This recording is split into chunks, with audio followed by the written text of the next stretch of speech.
जय हिंद दोस्तों। तो ये जुडिशियल एक्टिविज़्म चैप्टर का जो है ये सेकंड पार्ट है और स्टार्ट करते हैं इसमें एक्टिवेटर्स ऑफ जुडिशियल एक्टिविज़्म। यानी जो जुडिशियल एक्टिविज़्म है उसको एक्टिवेट करने का काम जो है वो कौन कौन करते हैं। तो उपेंद्र बख्शी जी हैं, इनके द्वारा जो है बताया गया है कि डिफरेंट डिफरेंट टाइप्स के जो है लोग होते हैं जो कि जिनको हम एक्टिविस्ट बोलते हैं। तो वो जो है जुडिशियल एक्टिविज़्म को जो है वो एक्टिवेट करते हैं। जैसे कुछ सिविल राइट एक्टिविस्ट होते हैं। तो ये जो ग्रुप होता है वो मेनली जो सिविल अधिकार हैं, जो पॉलिटिकल राइट्स हैं, ये उन पर जो फोकस करते हैं उसको एक्टिवेट करते हैं। फिर पीपल राइट एक्टिविस्ट होते हैं, यानी लोगों के जो सामाजिक अधिकार हैं, जो इकोनॉमिक राइट्स हैं, ये उनको एक्टिवेट करने का काम करते हैं। उसके बाद कंज्यूमर राइट ग्रुप्स। तो इसमें जो कंज्यूमर के राइट्स होते हैं, यानी सपोज़ करिए कि आप किसी शॉप पे गए, आपको शॉपकीपर जो है बिल नहीं देता है, तो वहाँ पे जो है इस टाइप के राइट्स को देखने का काम जो है यहाँ पे ये कंज्यूमर राइट्स ग्रुप करते हैं। उसके बाद बॉन्डेड लेबर ग्रुप, यानी मान लीजिए कि जो मज़दूर हैं जिनको ज़बरदस्ती काम करवाया जा रहा है, पैसा नहीं दिया जा रहा है, तो उनकी जो है आवाज़ उठाने का काम जो है ये बॉन्डेड लेबर ग्रुप्स करते हैं। उसके बाद इन्वायरमेंट को लेकर कोई प्रॉब्लम है तो वो यहाँ पे जो है इन्वायरमेंटल जो ग्रुप है वो काम करेगा। उसी तरह सिटीजन ग्रुप है, ठीक है। जैसे जो लार्ज इरिगेशन प्रोजेक्ट्स होते हैं, जो बड़े बड़े इरिगेशन प्रोजेक्ट्स होते हैं, जैसे डैम वैम का प्रोजेक्ट हो गया, तो यहाँ पे जो है ये ग्रुप काम करता है। उसके बाद चाइल्ड ग्रुप है, राइट ऑफ चाइल्ड ग्रुप। तो यहाँ पे जैसे कोई अगर चाइल्ड लेबर किसी से करवा रहा है तो यहाँ पे ये जो ग्रुप है वो काम करेगा। उसके बाद कस्टोडियल राइट ग्रुप है, जैसे जो प्रिजनर्स वगैरह होते हैं तो उनके राइट के लिए लड़ते हैं। पावर्टी राइट ग्रुप है, तो पावर्टी राइट ग्रुप जो है, जैसे मान लीजिए सूखा आ गया है जहाँ, या फेमाइन आ गया है, भुखमरी हो गई है, तो वहाँ पे जो है पावर्टी राइट ग्रुप्स जो है वो काम करते हैं। और उसके अलावा जो इंडिजिनियस पीपल राइट ग्रुप है, तो ये जो फॉरेस्ट ड्वेलर्स हैं और जो 5th और 6th शेड्यूल में जो एरिया आता है, तो वहाँ के लिए जो है ये राइट ग्रुप काम करता है। उसके बाद महिलाओं के लिए वुमेन राइट ग्रुप है। तो जो भी हरासमेंट या वायलेंस या रेप या डॉरी मर्डर से जो भी रिलेटेड केसेस होगा, तो मेनली जेंडर इक्वालिटी जो है उस पर ही काम करते हैं। उसके बाद बार बेस्ड ग्रुप्स है। तो बार बेस्ड ग्रुप से जैसे कि जो हमारी, अगर सपोज़ करिए इंडियन जुडिशरी ही है, तो उसकी ऑटोनॉमी या उसके इशू से रिलेटेड ये काम करते हैं। उसके बाद मीडिया के फ्रीडम के लिए जो है ये मीडिया ऑटोनॉमी ग्रुप है। और लॉयर्स के लिए जो है ये असॉर्टेड लॉयर बेस्ड ग्रुप है। तो ये लॉयर्स के फ्रीडम के लिए लड़ते हैं। उसके बाद असॉर्टेड इंडिविजुअल पटिशनर्स हैं, ठीक है। जैसे जो फ्रीलांस एक्टिविटीज़, जो ये फ्रीलांस जो एक्टिविस्ट होते हैं इंडिविजुअल्स, ये इनके लिए जो है फाइट करते हैं। उसके बाद बात करते हैं एप्रहेंशंस ऑफ जुडिशियल एक्टिविज्म, यानी क्या नुकसान है जुडिशियल एक्टिविज्म का। तो देखिए, सुप्रीम कोर्ट या हाई कोर्ट जो है वो एक लिमिट तक ही अगर अपने पावर को यूज़ करे तो ज़्यादा बेटर होगा। क्योंकि अगर वो एक लिमिट से ज़्यादा अगर मान लीजिए अपनी पावर का इस्तेमाल करती है, तो कहीं ना कहीं जो है वो एग्जीक्यूटिव और लेजिस्लेचर जो है उसकी पावर जो है छीन रही है, ठीक है। तो इसमें कई टाइप के जो फियर्स हैं वो दिखाए गए हैं। जैसे देखिए, पहला है आइडियोलॉजिकल फियर, यानी अगर वो मान लीजिए कि अपने अपने पावर ज़्यादा इस्तेमाल कर रही है तो लेजिस्लेचर और एग्जीक्यूटिव की पावर को जो है वो कम करेगी, तो ये आइडियोलॉजिकल फियर में आ जाएगा। उसके बाद दूसरा है एपिस्टेमिक फियर। तो एपिस्टेमिक फियर है मतलब कि जैसे मान लीजिए कि जो जजेस हैं भाई, वो कोर्ट में बैठे हैं, उनको लॉ की नॉलेज है, उनको लीगल जो जानकारी होनी चाहिए वो तो है उनके पास, लेकिन क्या उनके पास इकोनॉमिक नॉलेज है। तो अब जैसे यहाँ एग्जांपल दिया हुआ है कि जो मनमोहन सिंह जी हैं, तो मनमोहन सिंह जी भाई प्राइम मिनिस्टर थे, तो उनको पता है कि इकोनॉमिक कंडीशन क्या है, ठीक है। तो अब लेकिन यहाँ जजेस को नहीं ना पता होगा कि इकोनॉमिक कंडीशन क्या है, या एटॉमिक एनर्जी के बारे में जो जानकारी होगी। तो ये सारी चीज़ें जो, अब देखिए अब इतना डिटेल में तो इकोनॉमिक कंडीशन तो जो पॉलिटिशियंस हैं उनको भी नहीं पता है, लेकिन उनके पीछे जो है वो भाई IAS IPS जो काम कर रहे हैं वो तो उनको तो ज़्यादा एक्सपीरियंस है ना। तो इसलिए जो है भले इनको जानकारी नहीं ना हो, लेकिन जो प्रशासनिक अधिकारी उनके पीछे हैं वो नॉलेजेबल हैं। तो एपिस्टेमिक फियर देखने को मिलता है। और उसके बाद तीसरा आता है हमारा मैनेजमेंट फियर, ठीक है। तो मैनेजमेंट फियर का मतलब हो गया कि जैसे समझ लीजिए कि अगर अगर ये लोग जो जुडिशल एक्टिविज़्म का एक हद से ज़्यादा इस्तेमाल किया जाता है, तो कहीं ना कहीं तो उसका इफेक्ट हमको देखने को मिलेगा ही। और पहले से ही जो वर्कलोड है वो जुडिशरी पे है, ठीक है। तो जुडिशरी पे पहले से वर्कलोड है और अपना उसका खुद का काम पेंडिंग पड़ा हुआ है। आप कोई भी कोर्ट देख लीजिए, चाहे वो लोअर कोर्ट हो, सबऑर्डिनेट कोर्ट हो, हाई कोर्ट है, सुप्रीम कोर्ट हो, सब में जो केसेस हैं वो पहले से पेंडिंग चल रहे हैं, ठीक है। तो ये चीज़ें जो है वो मैनेजमेंट फेयर के अंडर में आ जाएंगी। उसके बाद चौथा है लेजिटिमेशन फेयर। लेजिटिमेशन फेयर में जैसे जुडिशियरी है जो है वो मतलब जो एग्जीक्यूटिव है और लेजिस्लेचर है, ठीक है। तो इनका काम भाई लेजिस्लेचर का काम जो है वो लॉ बनाना है, एग्जीक्यूटिव का काम जो है उस लॉ को इम्प्लीमेंट करना है, जुडिशरी का काम जो है वो भाई जजमेंट देना है। तो यहाँ पे अगर जुडिशरी ही एग्जीक्यूटिव और लेजिस्लेचर के बीच में इंटरफेयर करेगी तो एक तरह से लोगों का जो भरोसा है वो जुडिशरी पर से उठ जाएगा, ठीक है। उसके बाद पाँचवा आता है हमारा डेमोक्रेटिक फियर। जो जो लेजिस्लेचर है, मतलब जो पॉलिटिशियंस हैं वो तो चुन के आए हुए हैं, अब जुडिशरी यहाँ पर चुन के तो आई नहीं है, ठीक है। उसके बाद है बायोग्राफिक फियर्स। तो देखिए बायोग्राफिक फियर्स में जैसे जो पॉलिटिशियंस हैं वो जो है रिटायर तो होते नहीं हैं, मतलब अब जैसे मोदी जी हैं तो मोदी जी कितने भी एज के हो जाएंगे लेकिन वो पीएम चाहे तो बन सकते हैं। लेकिन जजेस जो हैं वो भाई रिटायर हो जाते हैं, जैसे हाई कोर्ट में देखिए 62 ईयर्स पर रिटायर हो जाते हैं, सुप्रीम कोर्ट में 65 ईयर पर रिटायर हो जाते हैं। तो उसके बाद रिटायर होने के बाद वो क्या एक जो नेशनल अफेयर्स में जो उनका योगदान होगा वो क्या होगा, वो तो दे नहीं पाएंगे।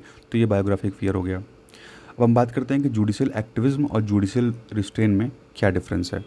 तो देखिए इंडिया और अमेरिका के पर्सपेक्टिव से बात करेंगे इसमें। तो देखिए जो जुडिशियल रिस्ट्रेन है तो ये कहता है कि जो जजेस का जो रोल है वो लिमिटेड होना चाहिए, ठीक है।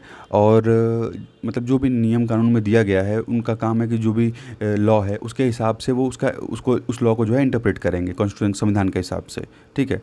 जजेस का काम जो है जजमेंट देना है, न कि पर्सनल मोटिव को अपना जो है एक तरह से थोपना, ठीक है। तो पर्सनल मोटिव को जो है इस बीच में जजमेंट के बीच में नहीं रखना चाहिए, ये जुडिशियल रिस्ट्रेन बोलता है, ठीक है। ताकि उसके अलावा जो है मतलब पब्लिक इंटरेस्ट में इनको जजमेंट देना चाहिए, न कि अपने जो पर्सनल मोटिव्स हैं उनको एक्टिव करना चाहिए।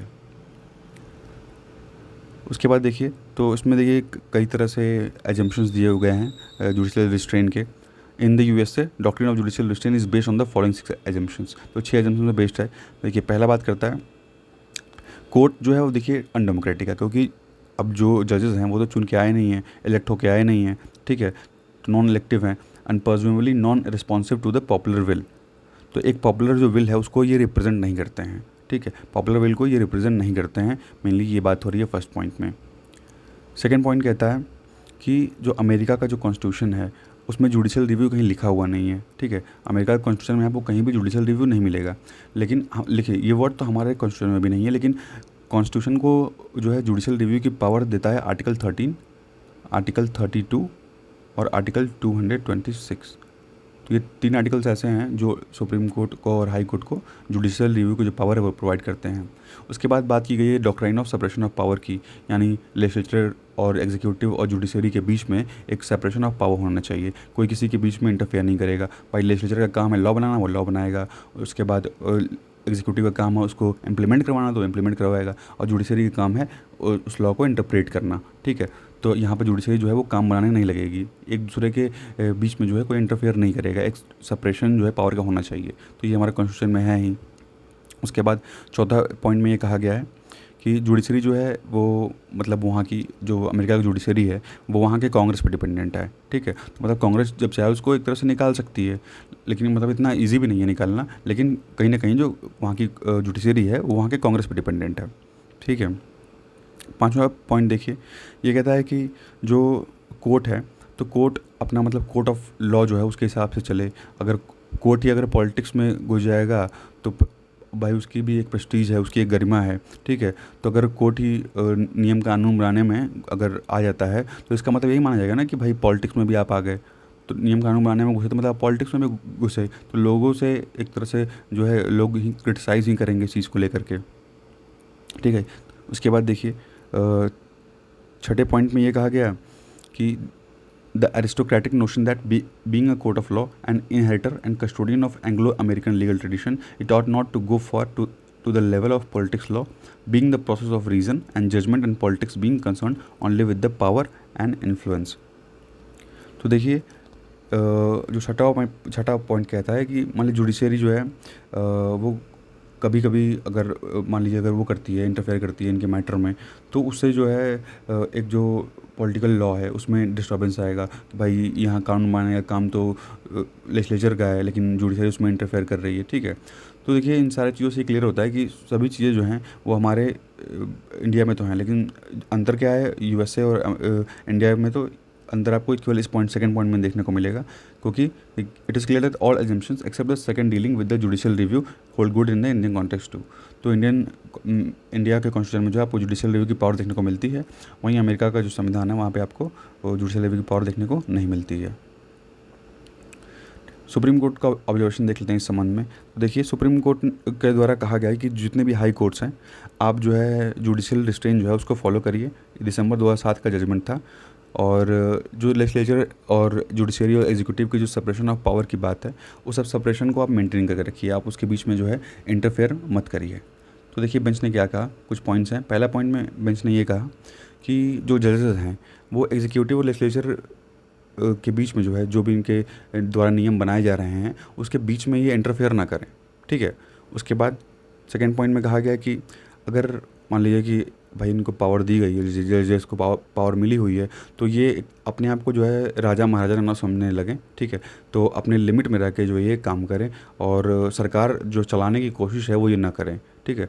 तो एक लिमिट में रह के ये काम करें, एम्पायर की तरह अपने आप को मत समझें, और जो गवर्नमेंट है गवर्नमेंट को रन करने की कोशिश ना करें।